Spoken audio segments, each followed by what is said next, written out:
DJ, spin that shit. Yeah, we about to do it. Watch us get into it. We some lumberjacks, and we needin' wood. Yeah, we going for the sweet, then we mop it up.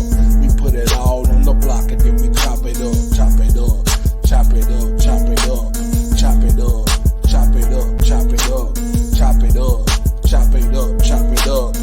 We put it all on the block, and then we chop it up. Ladies and gentlemen, do we have a show for you today? This is the Chopping Block Podcast. Your host, Steve Dalton here. And the Chopping Block Podcast is presented by DJ's Clam Shack. We tell you every time, with locations in St. Augustine, Key West, Indian Shores.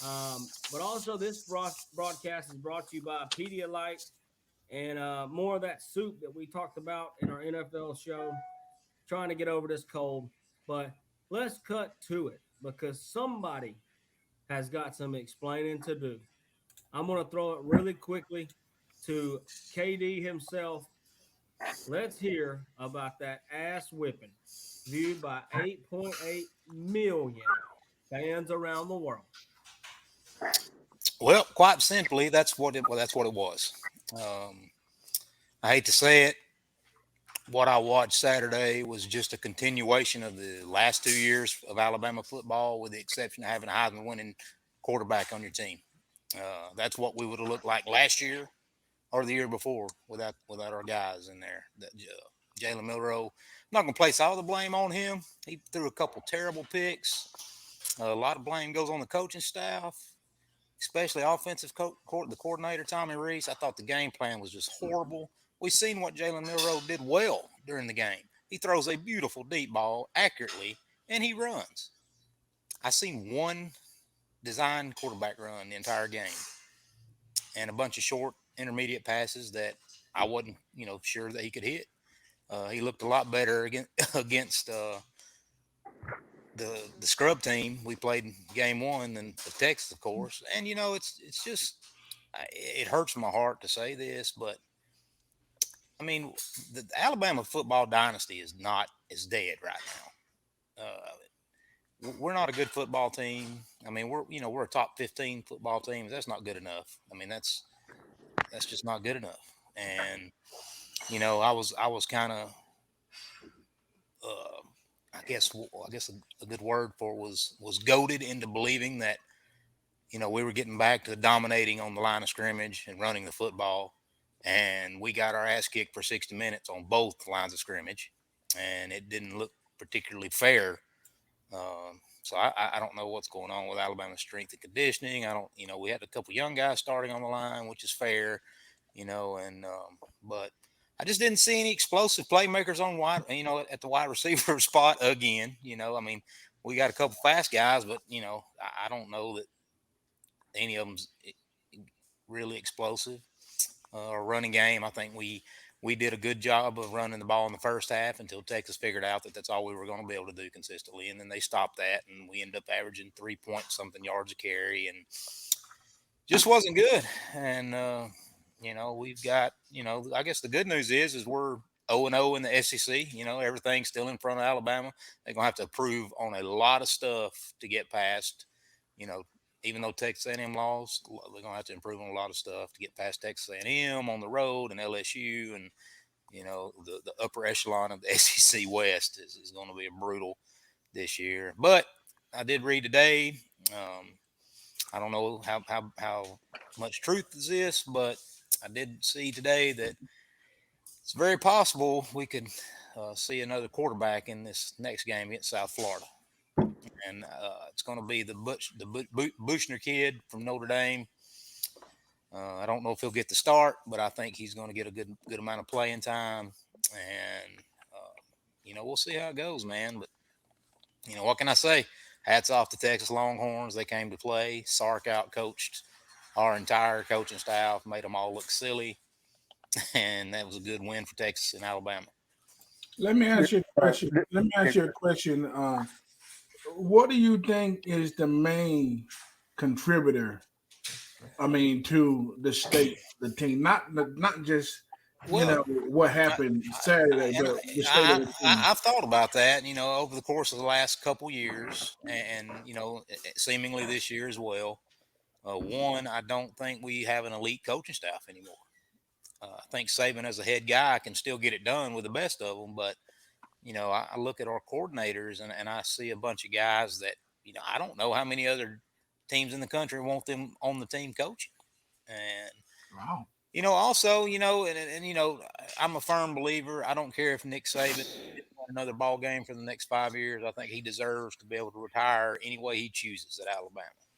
But he's No been doubt. this is going on 16 years, and eventually your message gets stale. I don't care who you are.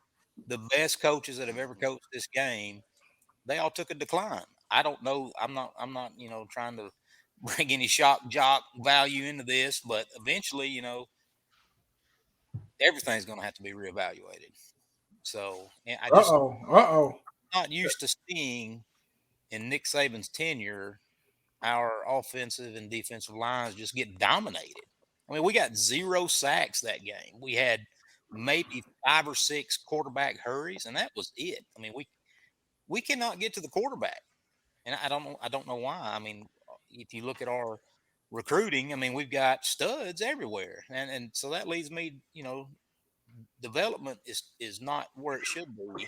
And if I would call for one coach on Alabama staff to get fired, it would be Freddie Roach.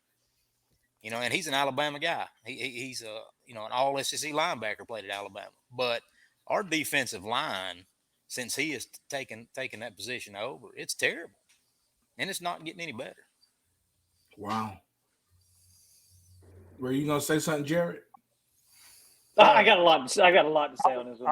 I was going to throw something in there. Well, number one, that's the most level-headed breakdown from any Alabama fan that I've heard.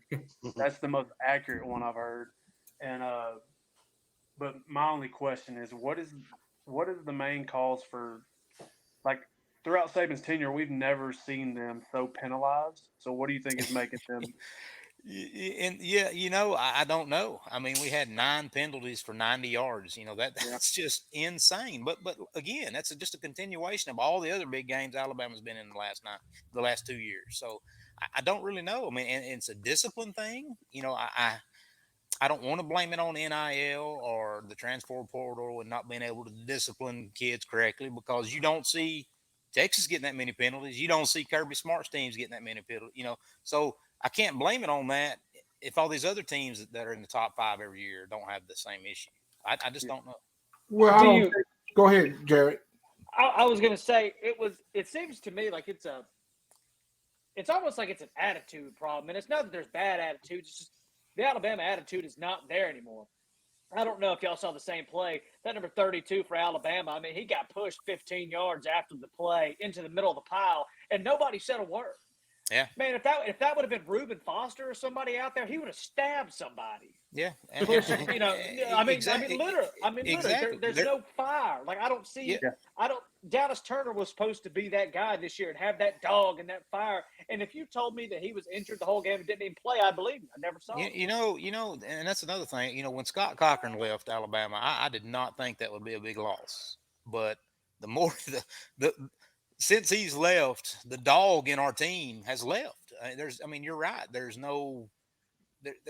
I want to see a personal foul from a middle linebacker every once in a while, because I want to see them nasty, and I just don't see it, and it bothers me. But I don't know. Like I said, and I'm trying not to overreact to this loss, because I legitimately think Texas is a top 3 team this year. Absolutely, they looked phenomenal. Playoff, and if Alabama's, I don't think we won't play a harder team than Texas the rest of the regular season.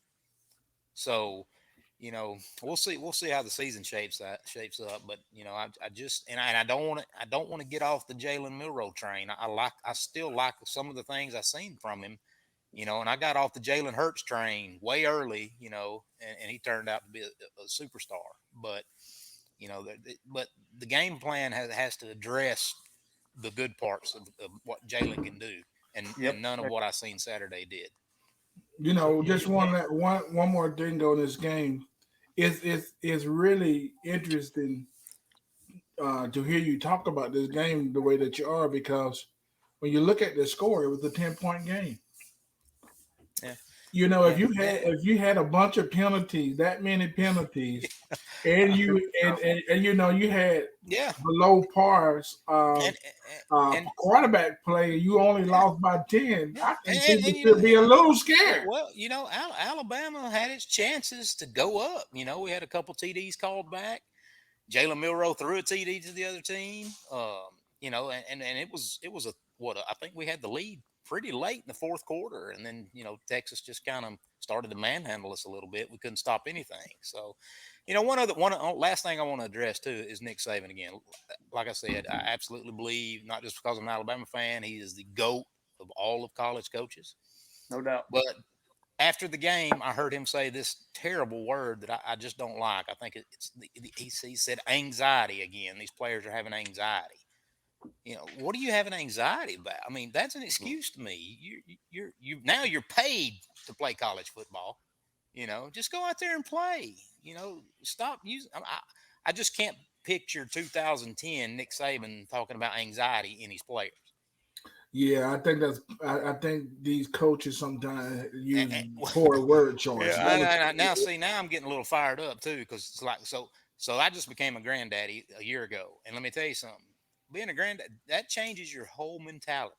It makes you softer inside. It makes you in your feelings a little bit more, you know. And since Saban, you know, maybe it's the grandkids, maybe Saban's, you know, just become softer, and that's just who he is now. So I don't know. And then one last thing on this, you know, I do think the NIL and the portal is playing into this, and I think that Nick Saban knew that it was going to play into it.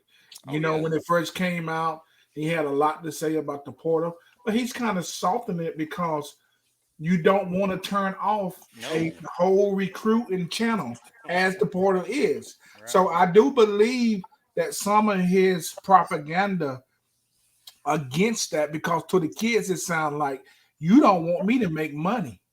You want all the control. I think that has been some critical mistakes made by Saban. What do you think? I don't think it's so much mistake. I agree with everything he said about the NIL. The only thing I'm okay with the NIL. I think they have to do something about the transfer portal. You can't just let you know these kids transfer at the drop of a hat for any reason whatsoever. You know, I understand you're not trying to control their lives, but you're giving them a scholarship. You're providing them with the best meals in the world, the best medical care in the world. These kids, I mean, they're spoiled brats when it comes to this transfer portal, and that's a lot of the you know you can't really discipline. You know, Saban can't holler or smack somebody on the ass like he did AJ McCarron back in 2010. He can't do that, or they'll be in the portal next week playing for Auburn, and that's just the truth. And that's the edge I was talking about that Saban lost. Yeah, you didn't seem to mind the portal last year when you got Jahmyr Gibbs. Just saying, I mean that'll soften your portal take a little bit when you pick up Jahmyr Gibbs. Well, I mean, you know, I mean, it's true, but look, I mean, you say that, and I'm going to sound like a typical Alabama fan when I say this. I didn't care less if we picked up Gibbs or not. We had other capable guys. You know, we're not Mississippi State where we're begging for a great running back to come help us out. You know, we've recruited at the highest level possible. So That was a very Alabama fan answer. it's the truth. Speak the truth. What do you say, Dalton? Wow. I got to give it to you, KD. That was the, like Dylan said, one of the most honest. And I mean, you told it just like it was. We all saw it. We might have another Alabama fan in this show that wouldn't agree with what you said. Yeah. But he is not here tonight. We have heard that Dang. he is missing in action. So maybe we can get him back Stranded in next week. Panama We'll see. City Beach somewhere. Yeah, you know, I don't blame him. The place I'd go to after something like that would be the beach. Margaritaville would definitely cure something like that. But I'm going to throw it to the opening segment of the night. What was the most shocking?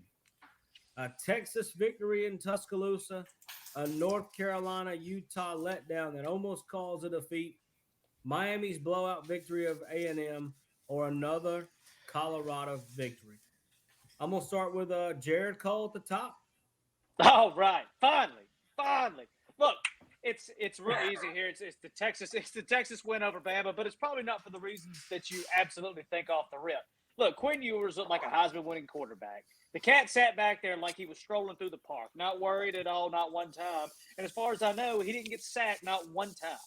His offensive line played like one of the best offensive lines in the country, if not the best. They held Alabama to 107 yards rushing. They sacked Bama 5 times. Their receivers could play on any team in the country. There's not another starting receiver that would, other than maybe the Ohio State receiving core, that really would even match them. Texas came to play. Texas came to play with a great game plan, and everybody came and played like some dogs. And let's not forget, they did it in Tuscaloosa. Alabama doesn't lose there. And the biggest part about it for me is, I know it was 34-24. If Texas would have not had some drops, they could have scored 45. I mean, they really could have, and I don't think that's a giant stretch. On the other side of the ball there, Alabama, like we talked about a few minutes ago, the dog is gone. Dallas Turner, who I've heard about all offseason, never saw him. Never heard him, never saw him, nothing. The defensive line got smoked every time they tried to, take a snap. The offensive line got blown away on pass block. I'll give them credit. In the first quarter, Alabama could run the football. And then for some reason, Tommy Rees just figured that wasn't good enough anymore, and then he decided he wanted to sling it around.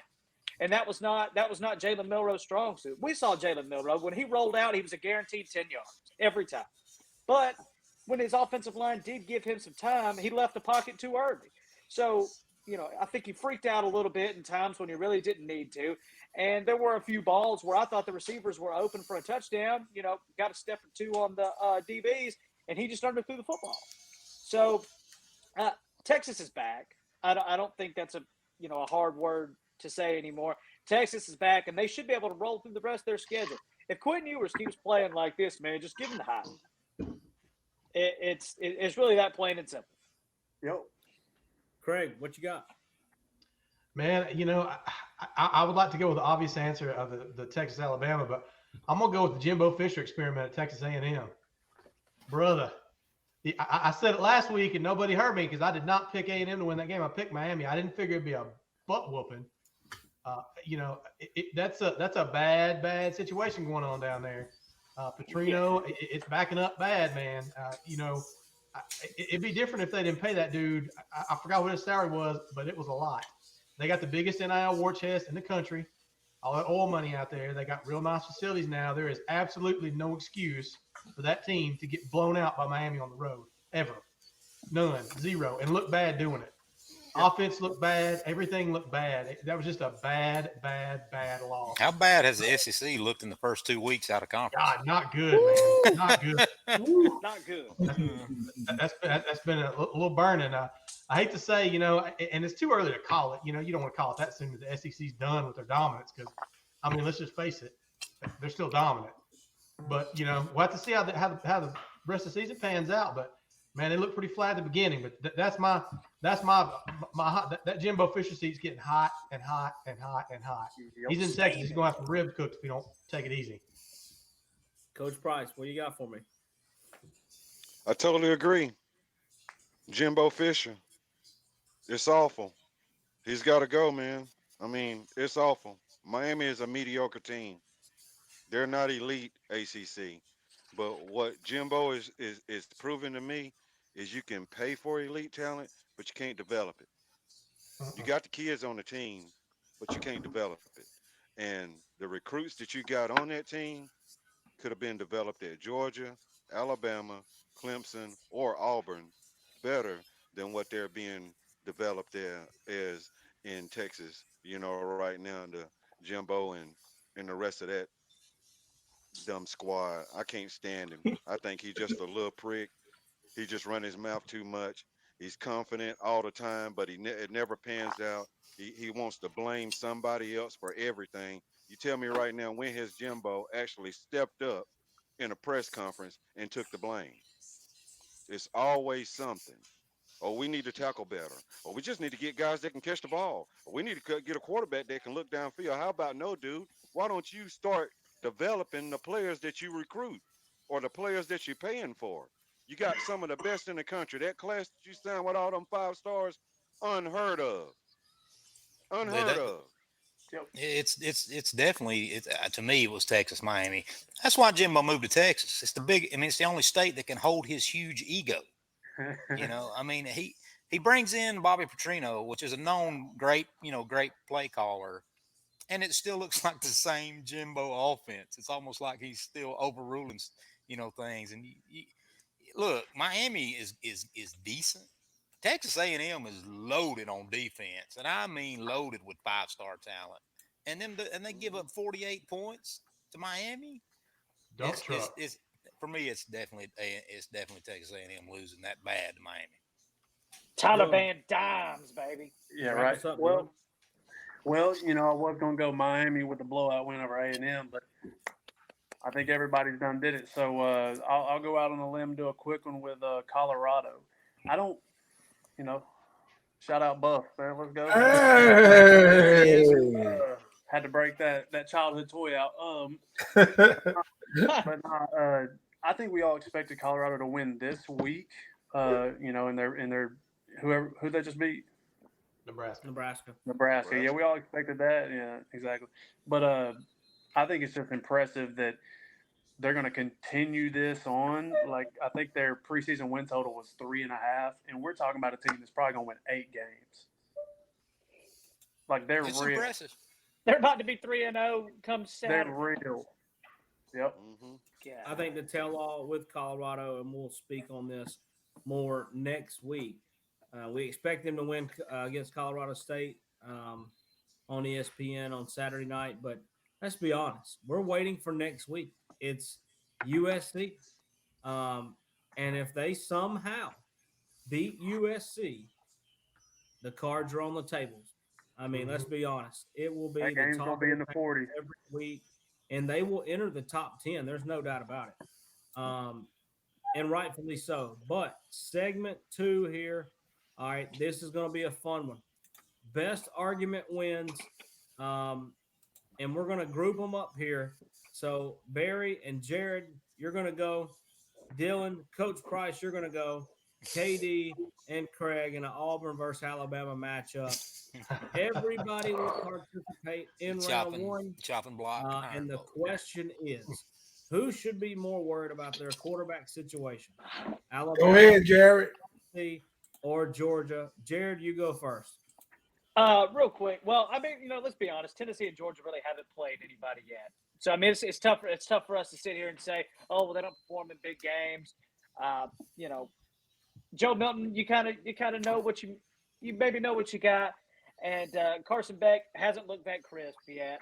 I understand that, and then you could sit there and say that maybe the playbook hasn't been opened up. They're trying to figure it out. I understand, but I mean, for right now, it's going to be Jalen Milroe in Alabama, and I say that because they're the only one that's played a big game so far, and Jalen Milroe didn't look the part. And if they're coming out this week saying we might see a lot more Tyler Buchner this weekend, I mean, that speaks for itself.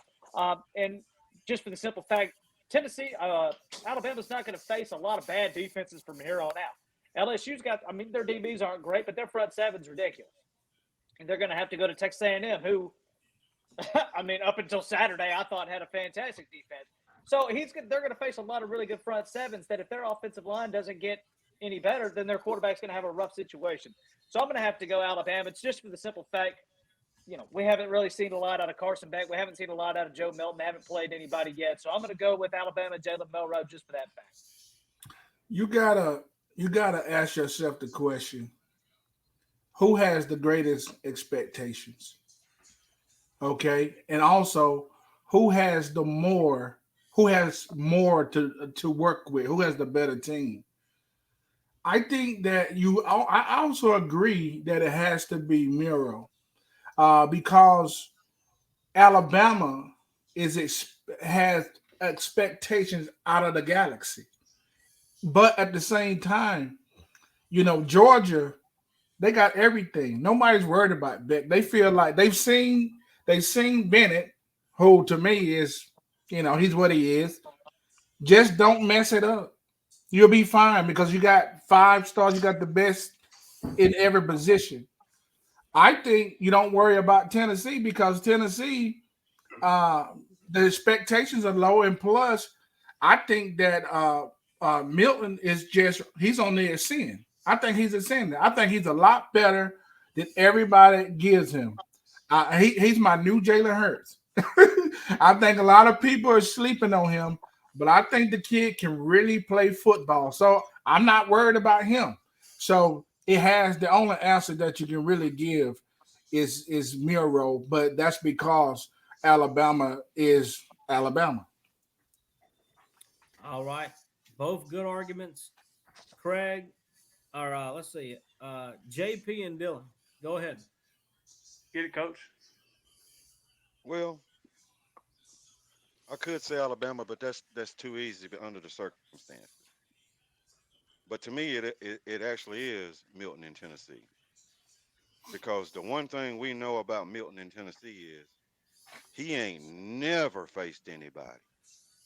Now he might be on a uprise right now off of the cupcake table, but when he actually faces a defense that could put pressure on him and get him off that block, then we'll see what he's made of. You know, as far as Carson Beck goes, I got faith in Carson Beck, not just because I'm a Georgia fan, but he's been there long enough to understand how the system works. And if you look at it, he's doing a great job right now.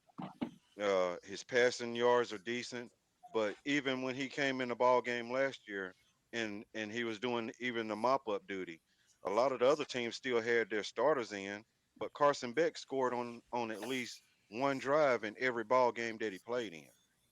When he came in scrub time, he always scored. Whatever Stetson Bennett went out, if we scored 33 with Stetson Bennett, we finished up with 40 because, you know, Carson Beck's going to score. So, you know, to me, it's Tennessee. Milton's got a lot to prove. It's all hype and hypo land, and I don't think they're going to get the job done with it. You know, I know it's supposed to be an argument, but I'm right there with Coach. It's Milton at Tennessee for me. You look at Alabama and Georgia. To me, it's the two most talented rosters in the country. You know, we've seen Alabama struggle this year already with poor QB play, and we could see it with Georgia. You know, early or middle of the season. But like I said, they're so stacked. Like neither one of these teams. Like you're talking about at worst 9-3, 10-2 with terrible QB play for both of these teams. But to me, Tennessee, they go as far as that QB can take them.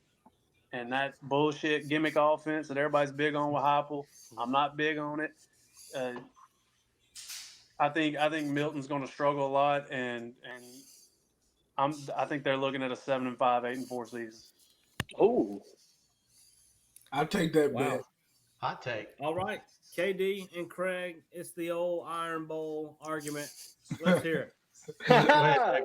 You want me to go ahead? You want me to go first? Yeah, All you go right. first. So I'm gonna go with Georgia, and it's not just because everybody's picked Jalen Milroe. You know, I actually believe Georgia should be the most worried about their quarterback. Because look, man, it took me 60 minutes of football to figure out Alabama doesn't have any national title aspirations this year.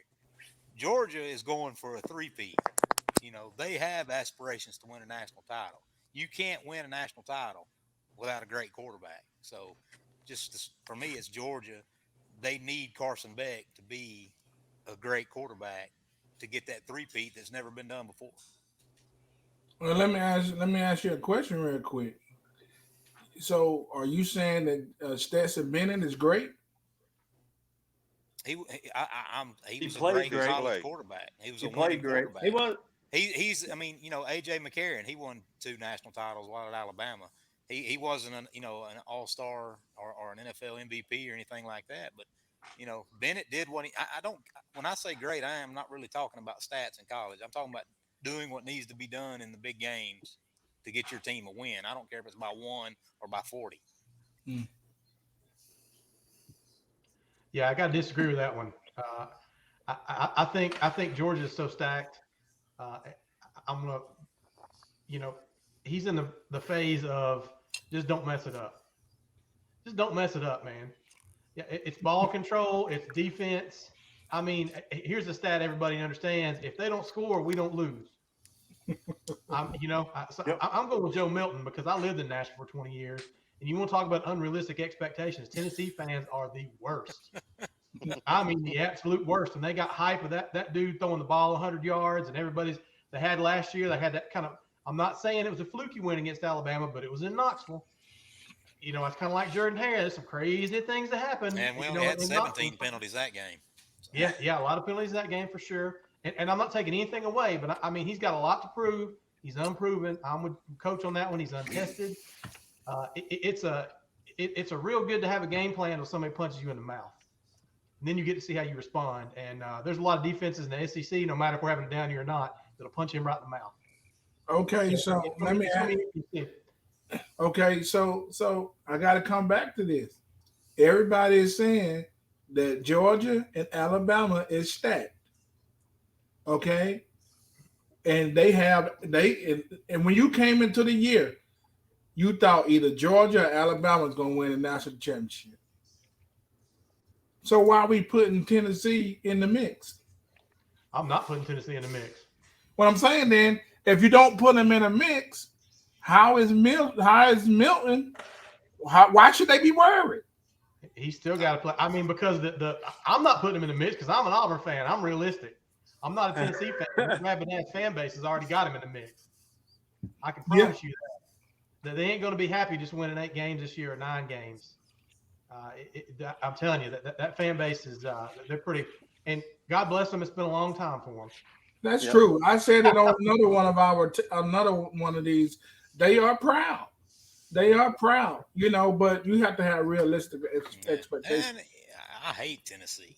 Hate them.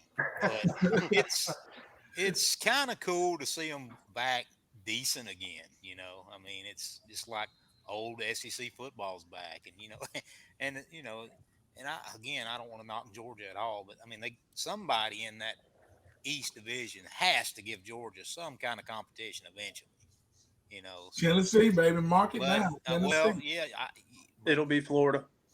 I think it will be too, because I think Kirby Smart has dialed in that defense against that Josh Heupel offense, and it just looked silly last year. They made Tennessee look silly when nobody else did. So eventually, you know, it may be Florida under a different coach, but we'll see. I think Tennessee's got all the pressure in the world to perform this year, and I think they're going to lay a big duty. Well, look, great arguments, but here's who I'm taking around 2 with me.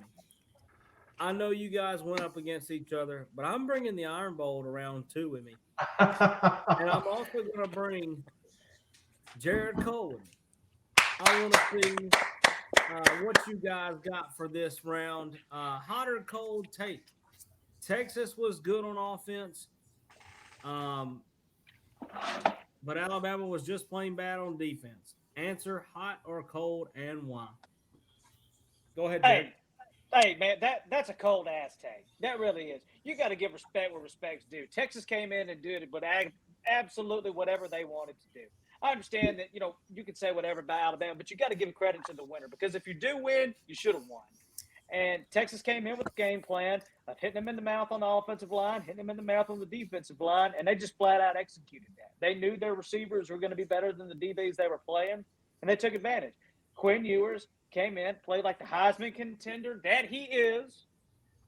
Everybody say that out loud. Played like the Heisman contender he is. And Steve Sarkisian came in and won the game that his career depended on. His career has led up to that moment on Saturday, going to Tuscaloosa, one of the top 3 most hostile environment in the country, playing against a team that doesn't lose at home. They just don't. It doesn't happen, especially to out-of-conference competitors. Texas came in. They executed the exact game plan that they wanted. They stopped Alabama's best feature, which is running the football, and then they pinned their ears back and got after them and sacked them 5 times. So I think saying that's a hot take would be a disservice to Texas. I mean, Texas did what they wanted to do, and they beat the hell out of Alabama in Tuscaloosa, and that deserves all the credit in the world. Y'all boys got some work to do. Craig, what do you got? I'm about to say, I heard all this talk about all these dogs on the Alabama defense. I don't think Quinn Ewers had 1 grass stain on his shirt. There was even the touchdowns. You got to scheme that stuff up. You can't have a double move out there and have your cornerback out in space. And I know they got the athletes to cover those guys. I mean, don't get me wrong. I'm not taking anything away from those passes, those long passes. Those guys had 3 or 4 steps, man. You cannot let that happen. How is that a surprise that Sarkisian is coming over the top on you? I don't understand it. You dial up some pressure, you get Ewers back there dancing around a little bit. They did not do it at all. I don't know how many hurried passes he had, but I know he didn't get sacked. And I mean, I had the stat line pulled up earlier. You know, I think what was the passing attempts was 24 for 38 for 355. I mean, out of 38 passes, the dude never really got rushed. Not more than what they were planning on to pull a move across the middle or something, or a little tight end dump. I mean, this Bama defense, you know, Jared said it earlier. Where's the dog, man? There ain't no. I promise you, those other Bama guys that watched that game that played defense for them, those guys in the NFL were pissed off. They were pissed off. That was an embarrassment for Alabama defense. I don't care who they play. That you can't look like that at home. And like I said, defense always travels, but it looks real good at home. And I'm not taking anything away from Texas for coming in and stealing a win at Bryant-Denny, because God knows that's hard to do. But I mean, they were out-coached, outplayed. I thought the defense looked real bad. You know, I'm not to get off topic. Everybody's putting all this pressure on Milroe. You can't win a game when you rush for 107 yards in the SEC. Period. I don't care who you play. You know, they didn't do him no favors. They didn't take no pressure off. They didn't get any play action stuff going to get a little short, get him in a rhythm. It was intermediate pass, 2 runs. Then let's try to take the top off again, because he throws a beautiful deep ball. I mean, they just looked bad, man. Everything about that game was bad. And I know it was only a 10-point loss, and that was not the Bama teams we're used to seeing. That was somebody brought some kryptonite. Sarkisian had some kryptonite in his bag, some saving kryptonite, maybe, because they looked human for the first time in a long time. All right, round 2. Cap us off, KD. Look, this answer might not get me to round 3, but it's just my honest answer. Yes, Texas offense is that good. Yes, Alabama's defense is that bad. No, you got Sarkisian and 10 returning starters for Texas. Of course, their offense is legit. But this isn't the first time I've seen Alabama give up 34 points or 6 or 7 big plays in a game that go over for 50 yards. You know, so again, you know, the last 2 years, I think Alabama's given up a little over 20 points a game. You know, they give up 350-yard passing games by quarterbacks like the Girl Scouts now. I mean, it's ridiculous. So I honestly think both are true. But, you know, that's just how I see it. You know what? I agree with your argument, but you are right. It won't get you to round 3 this time. We're going to have the oldest rivalry in the South. It's Auburn and Georgia for round 3. And you know what, Jared, you've come out hot both times. So I'm going to give you the winners card right here. You're going to be able to go last. Craig, start us off. Round 3. What's the round 3 question again?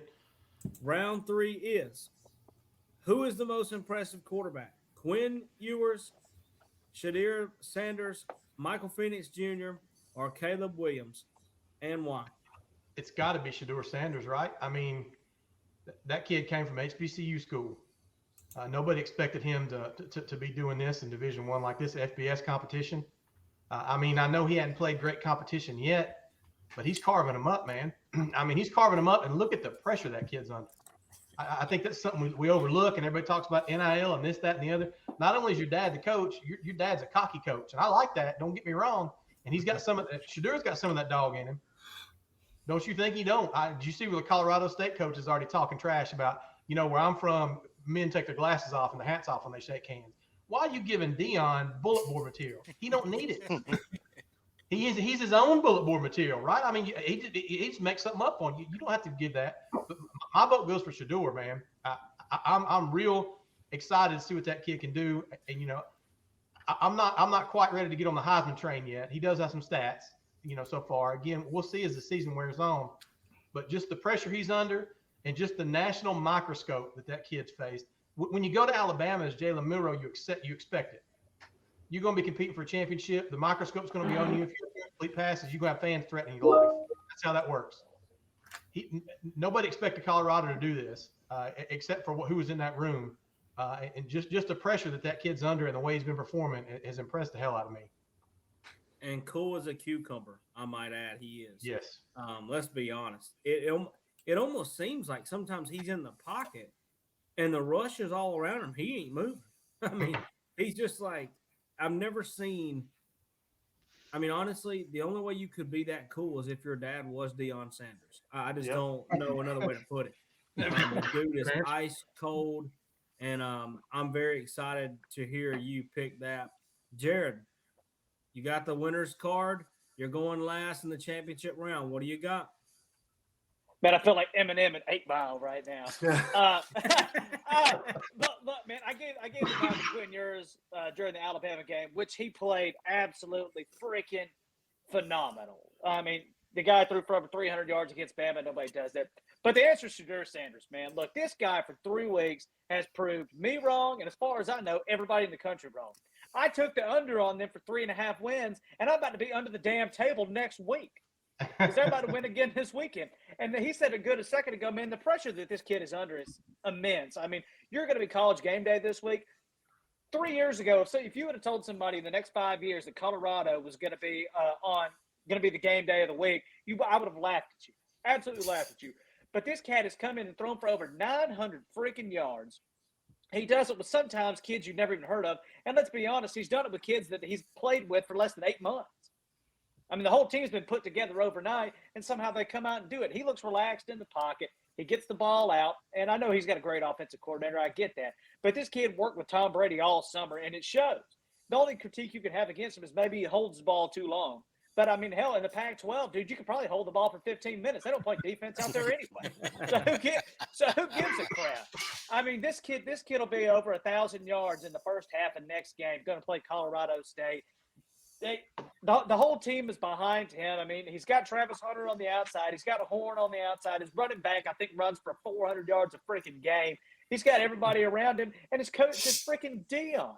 So all the spotlight is on him, and yet, like we said, he sits there and takes it on the chin. He never wavers. He never feels like he's under pressure, and he does it every freaking game so far. I picked against him at the start of the year, and I couldn't be more wrong.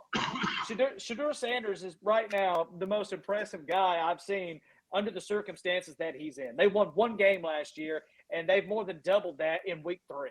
So Shedeur Sanders is the easy pick here. Like I said, I'll give the nod to Quinn for what he did at Bama. That's absolutely unbelievable. But Shedeur Sanders has absolutely proved everybody in the country wrong, and he's done it week in and week out. All right, before I give the answer of tonight's winner, I want to applaud you fellas because the one answer I was looking for today was Shedeur Sanders. And the reason because our last segment, we just talked about what school would be more worried about a quarterback situation.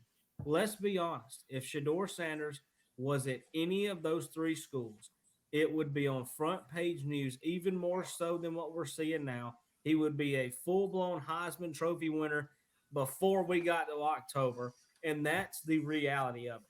So with that being said, tonight, and I hope this never happens again, we have co-champions. Craig and Jared. Jared, you caught me first. I'm not going to lie. When you started on the Texas, I was going to have to say you took the easy way out and you lost. But you both went with the correct answer tonight and what I was really looking for. Shedeur Sanders is unreal. Cool as a cucumber. I don't know if the end of the world would scare him. I'm very excited to see what we'll see, next week against USC. But, shout out to all you guys. Y'all had great arguments. But tonight's winners, Jared and Craig, the oldest rivalry in the South, wins again. And we'll take it to our next segment. Hey, but Dalton, you don't have a Joe Milton T-shirt on up under that jersey, do you? Because the only two guys that went against Tennessee in round 1 got ousted, Dylan. Yep. He must got a lot of money on Joe Milton in Tennessee. Hey, all right, I'll be futures out honest, there, okay? baby. You called me out on Joe Milton. I must answer it, okay? We talked in the pre-show when the cameras weren't rolling. Y'all know how I feel about Joe Milton. I think that he is slept on highly.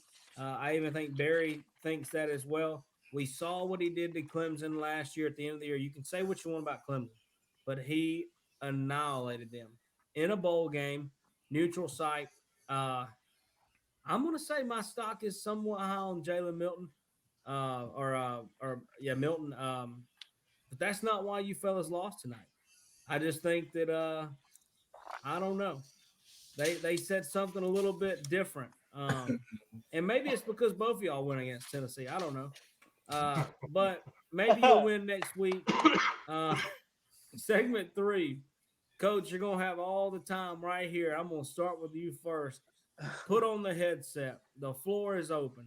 This is the opportunity to tell me what you want to say. There's no script. Give us a rant. Give us a story, a prediction. Bring some heat, fellas. Starting with Coach Price, and it might be against me.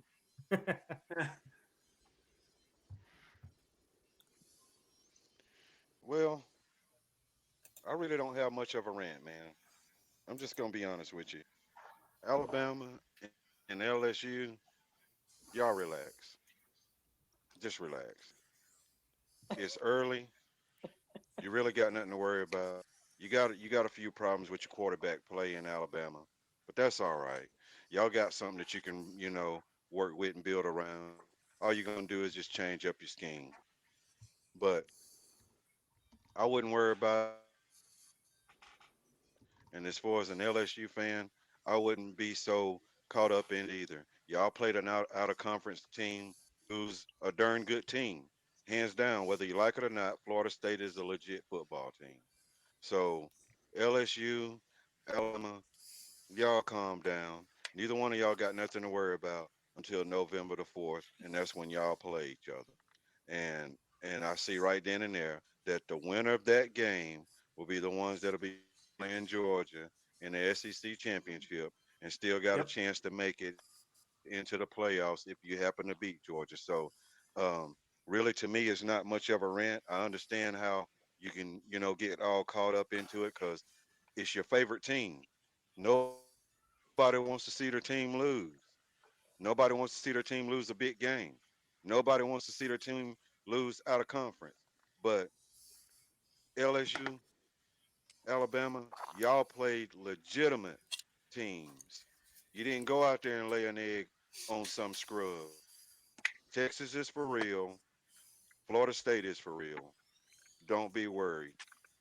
November the Yep. 4th, Alabama, LSU. Then we can start talking about the West. All right. Attaboy, Coach. Hey, Coach will talk to you off the Jared. ledge, man. I'm going to throw it to you, Jared. All right, throw it to me. I'll catch it. Hey, listen up, goddamn. Call it. Look, it feels like it's 2007 all over again. You got Kansas and Missouri fighting for the number 1 team in the country. But man, I just looked at the top 10 again. And when's the last time Alabama's been number 10 in the AP poll? I can't remember. It's been a long time. When's the last time Florida State was in the top 5? Can't remember. When's the last time Texas was actually a relevant big-time team? Can't remember. USC, same difference. Look, man, there's anybody in the top 10 at the end of the year can win the national title as of right now. If Ohio State actually figures out their quarterback situation, throw them in it as well. Man, I'm sitting here looking at it, and I really, between 1 and 10, I don't see that big of a gap. I really just don't. I mean, Georgia's got the defense, and Florida State's got a great offense. Michigan's kind of very well rounded. We saw what Texas can do. It's just wide open. And I think that's a really big relief. I mean, we looked at it at the end of last year, and you really had 5, maybe 6 teams that you actually thought could compete for a national title. Maybe. And that's if everything worked out perfect. Man, I could sit here and look at freaking Washington sitting down here at number 8 this week, and if you told me they were in the playoff, I would absolutely agree with you, no doubt about it. So this year is just such a relief for me, man. Every game is watchable. It's not like you turn on a game and it's an absolute blowout every week, man. All these, I mean, look at the slate next week, dude. If you're not sitting on your ass on the couch between the hours of 12 and midnight next week, you're a loser. there's games all over the freaking place, man, against teams you never even thought would be that competitive. It's so exciting to me. It's such a relief. I'm a Georgia fan myself. I love seeing Georgia at the top. But getting to see these new teams back in action, and these are not, crap programs. And Florida State's a big-time program. Texas, like we talked about earlier, a big-time program, but they haven't been relevant in the last 10 years. They really just haven't. They haven't won shit. They haven't done anything. And now here they are. So your top 10 can win the national title this year. Coming on week 2. That's just a big relief for me, man. College football is back. Hey, listen, I'm going to add to that real quick and get out of here. This is why I love this year's football. Because I get tired of the same old thing in college football year after year after year, and the same old fans. I can't cuss like I want to because I'm going to be nice. But the same old fans doing the same old thing every single year. I'm tired of that. I want to see the mix up. You know, I don't mind LSU losing. I hate it, but I don't mind it because I love to see that love spread around. It's good when Alabama loses sometimes. No, it's not. Ever. Yeah, it is. It is. It is. Listen, if Alabama is on top and they just beating everybody, blowing everybody out all the time, Beautiful world. to a small group of people, and the rest of us, it's not a good product. This is what you're talking. This is what you're talking about, Jerry, right now. I love it. Any team, any week. Look at the pick'ems. We'll look at them, I guess, in a little bit. Man, every game. I mean, they could have just flipped either way. You know, even I still say everybody. And you know, I preached a great sermon against Alabama. You know what I mean? If y'all ain't heard my sermon, you need to listen to it. I trolled them a little bit, but I'm gonna tell you, even they still barely lost the game. You understand what I'm saying? Mm-hmm. Look, I'm still. People about to be still scared of Alabama, but I'm so glad there's other teams there. And I used to have to wait a long time, all year long, if I got somebody to beat Bama's ass. And it happened already. It's like Christmas right now. And the only thing that would make it even better is somebody put a foot in Georgia's ass. Don't say I love it. Hey, Barry, come on. The status quo has been great, man. I don't know what you're complaining about. Yeah. You know, Alabama won every other national title. Everything's been happy. Davis land over here has been perfect. You know, no problem. I've been crying with the status quo, with rejoicing. I'm crying. I feel like I'm living in some kind of damn different dimension today. You know, the SEC is 3-6 out of conference this year. You got Auburn being the SEC bell cow going out west to beat a legitimate Power 5 school. I mean, we're hanging our hats on Auburn now, fellas. So, you know, my rant is just basically to Nick Saban. God love you. I love you. You know, I'd probably jump in front of a train for the man. But here's the deal. Take your little size 6 shoe and put it up somebody's ass on defense. Come on. I'm sick of it, you know. Take your players to the club. Have them beat the hell out of somebody, get some charges filed, and tell them that's what you expect every Saturday. You know, just get it done. I'm sick of it. I'm tired of watching Alabama give up 60-yard bombs. I don't care if it's to the Buffalo Bills. I'm just tired of it. Get a PI or put a quarterback on his butt late. Let him know you're there.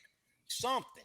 Yep. You know, this is not hard. This is just somebody on that coaching staff has to get some fire, and I just don't see it, and it's really making it hard to be a happy fan right now. I agree. Before I throw it to Craig, I'm gonna add to you, Kevin.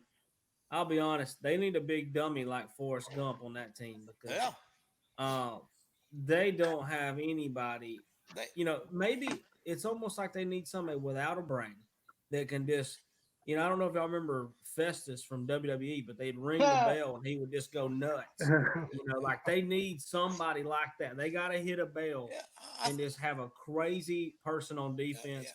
Honestly, they need a criminal on defense, just like you mentioned. They need somebody that is not afraid to snap someone's neck on the field. I think either Jared or Dylan mentioned earlier, Rolando McClain. Yep. That dude would punch a ref in the face during the game. He didn't care. He would murder somebody on Friday and get 14 tackles and 6 for loss on a Saturday. And I didn't care. I love the kid. So it's like, now that we're throwing it to Auburn and Craig, we talk about Nick Fairley. This man committed multiple aggravated assaults on the field. I mean, Uncalled he should have been penalty. in prison for what he did in 2010.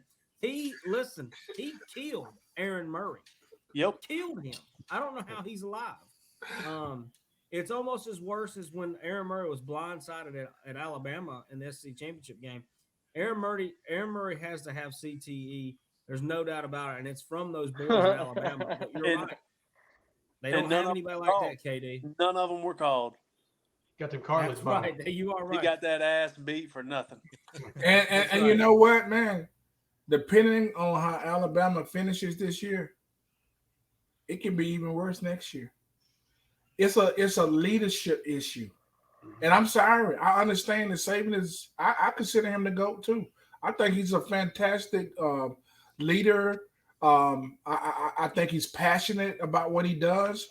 But sometimes when you see in corporations, they get off a certain mentality, they get off a certain propaganda. And I really believe this. I don't know if you guys will believe this. And I hand it back to you, Dalton. I believe if you put put Deion in Alabama, the boys might be inspired. I'm not saying he's nowhere near a better coach than Saban. I'm not saying that. But sometimes it's not about that, guys. That we talk all the time about intangibles. We know they got the skill. We know they work out. We know they're doing all of that. What's missing? Inspiration. That's a leader's job. That's Nick Saban's job. That's what they pay you for. So if we're saying that Nick is unable to inspire his kids, then Nick is robbing the bank. He's not doing his job. Me personally, I think that's got a lot to do with what KD was talking about earlier. It's about the support staffers and the assistant coaches, because Nick Saban's done enough. He don't have to be the guy getting these guys going. He needs to have his D-line coaches and his wide receiver coaches getting in these players' asses and getting them ready. But the problem is, you go out and hire a stale-ass Kevin Steele, it's up for debate how good of a DC he is, but, you need juice. And I just don't think the hires he's made bring that. Yeah. The last time we seen Kevin Steele being a defensive coordinator was in Auburn, and that was after several years of just being a high school defense, and that's not. But when Kevin Steele got to Auburn, they become dogs. That's when Auburn got really physical on defense. They're still giving up their points, but they try to hurt you. Yeah. So I don't know if it's Kevin Steele. I don't know. I think Nick Saban has a problem with assistants, getting good assistants, because I just don't think a lot of people want to meet his demands. So yeah. What he needs to do real quick. He needs to get on the phone and he needs to call Ray Lewis. And he needs to call Ray Lewis and let Ray Lewis come in there and spend just hire Ray Lewis for the rest of the season. He ain't got to be coordinator, but he is the spirit animal out there. I guarantee you, everybody be afraid to play Alabama. Yeah. Hey, I know we mentioned murderers and criminals, but I didn't know you'd throw Ray Lewis in there after the controversy 2001 Super Bowl party. But ain't nothing happened. Yeah. Hey, he was proven innocent, I think, but that's what we'll go with on this show. We're going to throw it down to Craig and Auburn. What you got for us? Yeah, Terry Tate, offensive linebacker, signed up at University of Alabama. I hear Yeah. Now, my rant's on Philip Montgomery, man. I don't know how many guys stayed up and watched that game because it wasn't over till 1:30 in the morning. A couple takeaways from that. 2-quarterback system ain't going to work. It just ain't going to work. You can't get them in rhythm. And I think, it's obvious Peyton Thorne has better arm talent than Robbie Ashford. There's no question about that. But is Ashford a better game manager for Auburn? With the system they're running, that's tailback you. They got some dogs at tailback there. So they're gonna have to figure that out. The best player, the MVP for Auburn Saturday night was the kicker for Cal because he missed 4 field goals. It was ugly. I could have done better than that. Kick field goals. It was bad. Couple dogs out of that. Eugene Asante is a dog. That's that linebacker for Auburn. He had 12 tackles in the game, 10 unassisted, 5 hurries, or 5 tackles for loss. Harsin had him on the scout team last year. He's going to be a dog. He's a lot. Another dog on offense is Rivaldo Fairweather. Y'all remember that name? He's got a catchy name. Tight end, 6'6", 245 with a 44-inch vertical. He's the guy that caught the game winner. He's a dog. He's one of them transfer portal guys. He's going to be a dog. That's my rant. Is the difference between this was just as an Auburn fan watching that game, it was just as upsetting as watching a Gus Malzahn coach game that he was supposed to win. Oh, Except we actually won it. That's the only difference. I mean, the Gus games, we lose those games 9 out of 10. Yeah, that's what I was about to say. I mean, Harsin would not have won that game last year. No. So. I think that's a testament to Hugh Freeze because, like Bear was talking about intangibles, them kids are bought in, man. Yeah. I read an article. They had this big Christian revival kind of thing at the Coliseum at Auburn, and Bruce Pearl was there, and Hugh Freeze was speaking. Two of the Auburn kids got baptized. They took them right across in the wading pond, and Hugh Freeze was in there with them getting baptized. I mean, that's the kind of thing, and all the Bammers are going to scoff at this and say it don't mean nothing. Everybody, when they talk about that, they talk about family. That's the difference. It ain't a business, and maybe that makes us unsuccessful on the football field as Alabama because we don't have a 4-foot-tall CEO running it. It's a different time. It's a different time down there. I think the over/under 6.5 games this year. I think 8 games is a great season for Auburn this year. 8 wins. Yeah. I think 8-4 with that schedule puts a statement out there that hey, we're back in this a little bit, especially when you start developing some of Freeze's 5 stars he's stealing from everybody else over the next year.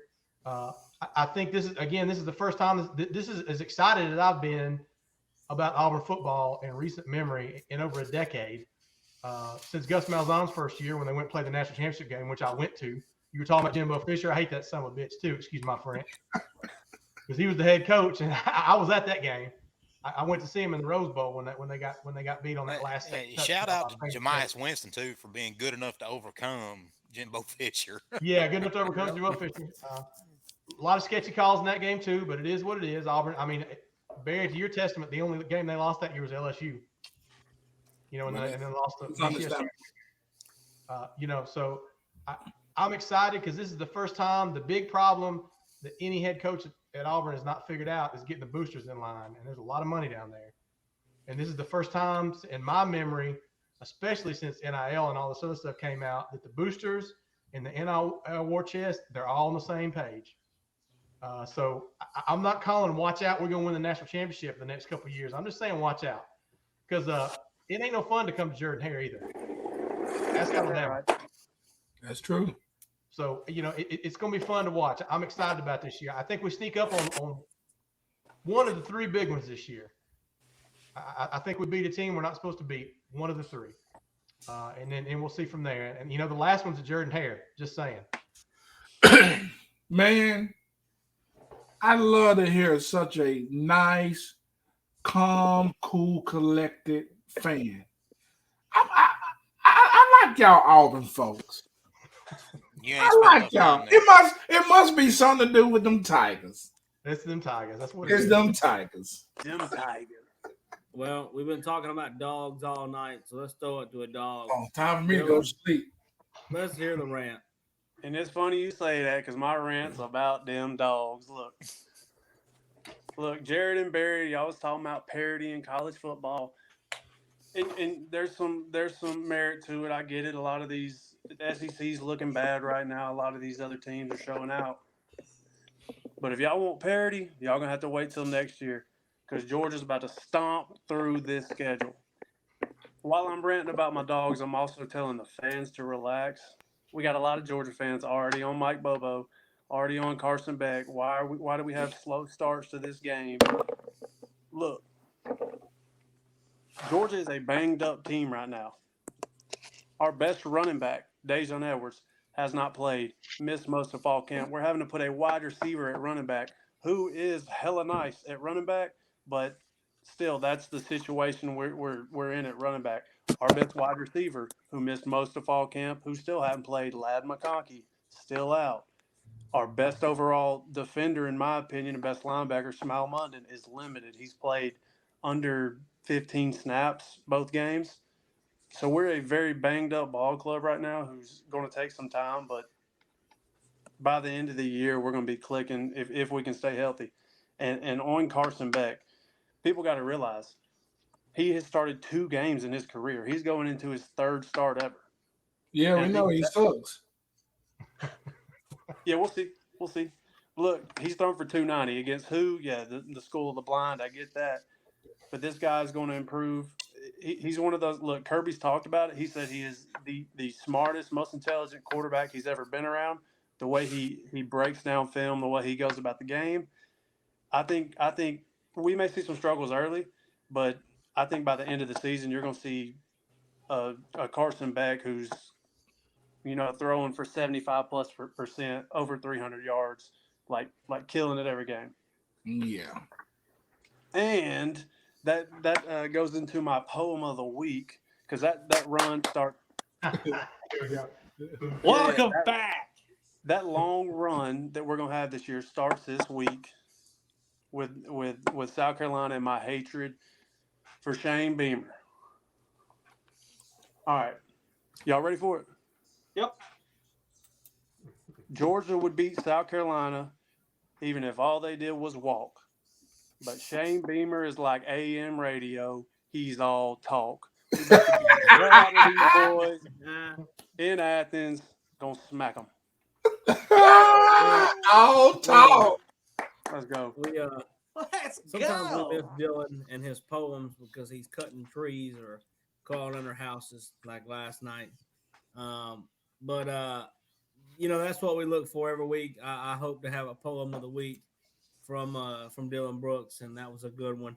We're going to throw it to the last segment. I think Coach Price is back. Something about Georgia Power turned off his Wi-Fi, and he went outside and tried to beat him up. So Coach Price is back. JP. No, Coach, actually, it's somebody drunk grandmama ran over, looked like a transport. I think she stole your bottle, dog. That's what happened when you always chasing cougars.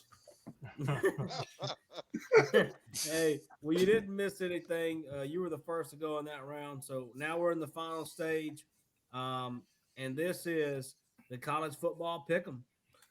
We're going to run through these. We actually have this right here, Dalton, first. Yeah, let's bring this in here. Yeah, Jared. These are our stats. Hey.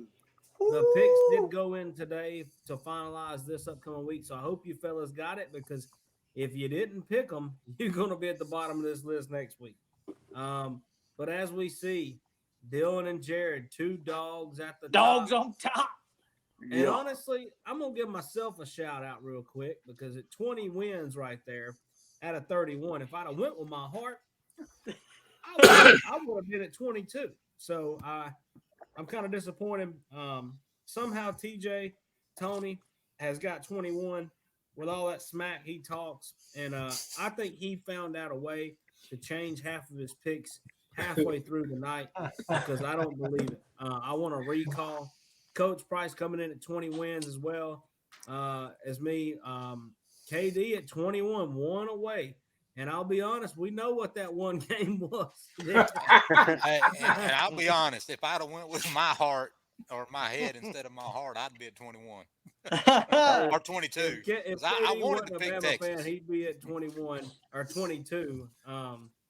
But Craig, I don't know. I didn't see your picks. You got some explaining to do. What happened? Well, Jimbo Fisher laid an egg. Correct. That was my big one. I mean, really, that's kind of the only one. That one, and I picked Bama at home.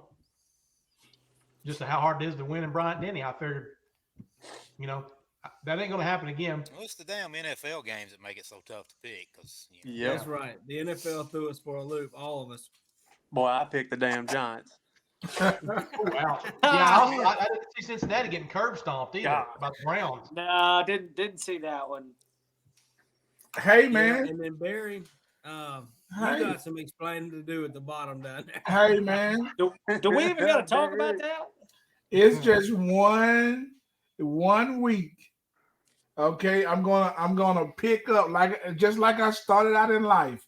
I started out at the bottom and I just kept crawling. I just kept crawling. And before you know it, you're gonna see me. I'm fine with this, see y'all. I like being where I'm at. Because if you see where I'm at and where y'all are, right? Let's see what happens before the end of the year. You're gonna see that tiger roar. The tiger will roar. Okay, All Katy right. Perry. Well, before we move on, we'll just remind you that this will be updated every week. So, fellas, don't be like me today and wait till 6:35 when you woke up you from a nap, your tongue's hanging out of your mouth, and you ain't put your picks in. Because I could very well be at the bottom of this list next week because of that. Um, but we're gonna have this segment every week where you're gonna have to own up to your picks. So pick them right, and best of luck to you. But now it's time to start our college football pick 'em. Game one, LSU versus Mississippi State. Game two, Kansas State versus Missouri. Both teams are undefeated. Um, and also, I'll mention Mississippi State is also undefeated. LSU one loss to a very good team. Game three, North Carolina versus Minnesota. Both of these teams are undefeated. Game four, Washington versus Michigan State. I know with all the turmoil and everything going on at Michigan State and some questionable stuff going down there, we're not going to mention this on the broadcast, but you can Google if you would like. Um, Number eight, Washington versus Michigan State. Both of those teams in a lot of different scenarios, but both are undefeated.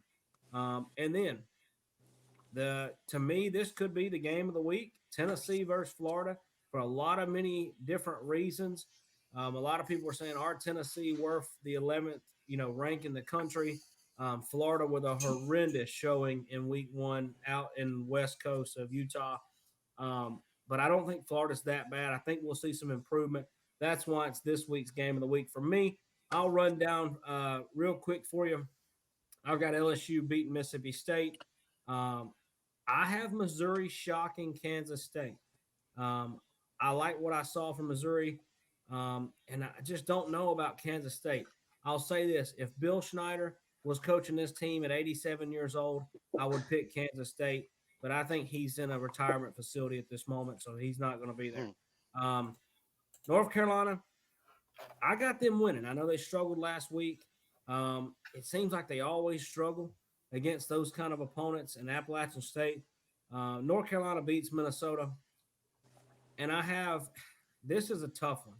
Somewhat for me wants to go Michigan State because of all this drama, and maybe the kids show up and try to get a victory. But I'll be honest with you, they're going to get stomped like a redheaded stepchild. Washington wins big in that game for me. Tennessee and Florida. Y'all have called me out a couple times in this broadcast. Y'all know I'm rolling with Tennessee. I think they just got a little bit too much on defense, and I think they'll score enough. And you could see a breakout game for Milton at quarterback and prove all the haters wrong. Tennessee over Florida. I'm going to start with Coach Price at the bottom. Well, it's simple. I got LSU, Mississippi State. That's an easy win. They struggled with who was it they played? Arizona. They went in overtime with them. That'll be an easy victory for them. I got Kansas State over Missouri. I just don't see Missouri getting nothing really done. I think last year they was just all on the little hype train. It was a fluke, but I don't see Missouri doing anything. Their coach, he smiles too much. He's a nice guy. Um, North Carolina, I don't think Minnesota can really hang with North Carolina and what North Carolina is going to bring to them in the passing game because Minnesota's secondary is not really strong. Actually, it's their weakest point on their defense. So I think, Carolina have a big passing game come Saturday, but I see them winning that game. Washington, Michigan State, that's going to be a total blowout. We can sit and say that the kids want to go out there and hang one for the coach, but them kids are already looking to try to get in the transfer portal. And when it comes to this Tennessee Florida game, as much as I hate both colors and shades of orange, I got to go with the little checkerboard, and I think they'll get the win over Florida. I think Florida's just gonna have a lot of dumb mistakes and penalties that's gonna hurt them late in the ball game. That'll take them out of it because, like some of these other teams in the SEC, they're quite undisciplined too when it comes to these penalties. All right. KD, go ahead. I'm gonna give my 5 real quick because there's a game I want to talk about that I'm gonna pick that ain't on here. So LSU is gonna beat Mississippi State fairly easily. Kansas State, I think, is gonna put it on Missouri, better team. North Carolina, they had a tough week 1, but I think they're a lot better team than what they showed. They're gonna win. Washington's a decent team. Michigan State, their head coach just got put in prison or something. I don't know, whatever. I don't know, raping or I don't know, Bill Cosby and somebody. I don't know what happened, but anyway. And then you got Tennessee, Florida. I'm gonna go to Tennessee. What should be Game 6 on here? If you'd have took my pick of the week last week and bet your house, you'd have 2 houses this week. That was Nebraska losing big to Colorado. Let me tell y'all something. Georgia's a 27.5-point favorite right now against South Carolina. Take whatever change you got in the jar, put it all on South Carolina because Georgia's starting a new quarterback. It's going to be a big time. It's going to really be their first big time game, SEC game. Georgia's going to win. I think it's going to be close to the fourth quarter, and I think it's going to be less than 14 points, but it's going to be uncomfortable. I think Shane Beamer and Spencer Rattler got a little something for them this weekend. All right. I hope you're wrong. We'll see. I will add Saturday on to at that. I will add 3:30 in on to that. Athens. I'll add on to that point. Javon Bullard is more than likely out of this game, so Spencer Rattler and Beamer they're going to be throwing a lot over the top, trying to exploit that. All right, Craig. I got LSU and Mississippi State for my game of the week. The spread on this is LSU's given 9.5. I think the Bayou Bengals are going to win, but I think it's going to be a little close for them Bayou Bengals and Mississippi State. Them Cowbells are going to be loud. I think that's less than. I think a touchdown, 4 points, something like that. It's going to be close. I think that's a close game. Got K-State, got Missouri over K-State. Only a 3.5-point favorite. K-State is. I think K-State has a little better team, but I always, especially if I'm picking them, if it's a square, if it's less than a touchdown, I tend to go for the home team. Just for the simple fact is, the atmosphere in college football at home, especially this time of year. You got to look at Missouri. Their hopes hadn't been dashed yet. They still got a pretty rabid fan base at this point. It won't be till later in the year when the fan base starts dropping out. So I picked Missouri at home. Got North Carolina. That quarterback's dynamic. Washington, poor Michigan State's going to get destroyed. And I got UT beating Florida in the largest cocktail party in the world. Just for the simple fact is, I think Florida is the dumpster fire that Tennessee was 5 years ago. Could be wrong with that, but we'll see. We'll see what pans out in Florida. You remember I told you guys last week that seat's getting hot for Napier down there. Y'all can think what you want. You lay an egg versus Tennessee. I don't care if you're unranked or not. You can only, as an SEC head coach, even if you coach for South Carolina, you can only take so many ugly SEC losses until you're gone.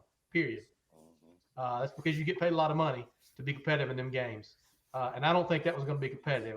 I might be proved wrong on that. The experts, what's the spread on that game? I think it's like 7.5 points or something. It ain't a big spread. 6.5. Yeah, it's not a big spread, but I think Tennessee covers that one. All right, Dylan. All righty, yeah. LSU proves a point this week. I think they dominate Mississippi State. And then this one's tough. Look, Georgia fans, we know it's hard to go into Missouri and win. They've always got a good defensive front, which can throw off your entire game plan. When they're just blowing up every play. I do think Kansas State has too much firepower. They win it late. I think I got it. Yeah, 23-20 Kansas State. North Carolina, Minnesota.